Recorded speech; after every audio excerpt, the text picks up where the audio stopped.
السلام علیکم ورحمۃ اللہ وبرکاتہ۔ اسلامک تھاٹ آفیشیل میں آپ سب کا خوش آمدید ہے۔ امید کرتی ہوں آپ سب خیریت سے ہوں گے۔ آپ سب کی دعاؤں سے الحمدللہ میں بھی خیریت سے ہوں۔ بسم اللہ الرحمن الرحیم۔ مولا علی کا ایک فیصلہ۔ حضرت عمر کے دور میں ایک دفعہ دو عورتوں نے ایک ہی جگہ دو بچوں کو جنم دیا، ایک لڑکی اور ایک لڑکے کو۔ اس کے بعد دونوں عورتوں کا آپس میں جھگڑا ہو گیا۔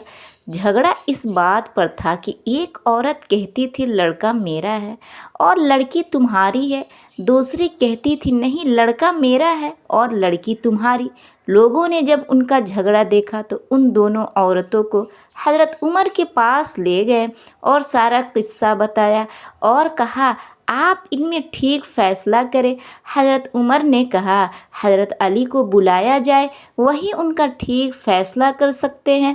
جب حضرت علی آئے تو لوگوں نے سارا قصہ مولا علی کو بتایا تو مولا علی نے فرمایا ان دونوں عورتوں کو ایک ایک جھوٹا برتن دو اور انہیں کہو پردے میں جا کر ان برتن میں اپنا اپنا دودھ لے کر آوے۔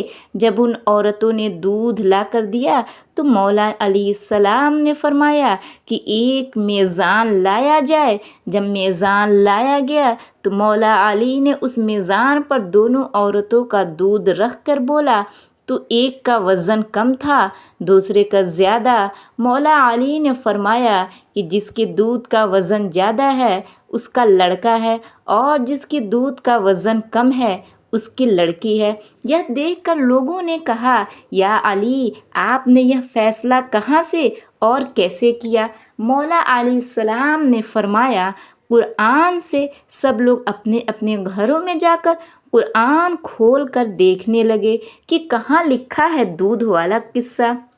رات بھر قرآن سے ڈھونڈ ڈھونڈ کر جب کسی کو کچھ بھی نہ ملا تو صبح سب لوگ مسجد میں جمع ہو گئے اور حضرت مولا علیہ السلام مسجد میں آئے تو لوگوں نے کہا یا علی آپ نے تو کہا تھا کہ کل والا فیصلہ آپ نے قرآن سے کیا ہے، مگر ہم سب نے ساری رات قرآن سے ڈھونڈا مگر ہمیں کچھ نہیں ملا۔ مولا علیہ السلام نے فرمایا کیا قرآن میں تم نے وہ آیت نہیں پڑھی کہ مردوں کا حصہ عورتوں سے دوگنا ہوتا ہے؟ سب نے کہا ہاں یہ آیت تو ہے۔ مولا علیہ السلام نے فرمایا اسی آیت ہی سے تو میں نے وہ فیصلہ کیا تھا۔ سبحان اللہ۔ ویڈیو اچھی لگے تو لائک کریں اور اسلامی ویڈیو دیکھنے کے لیے چینل کو فالو کریں۔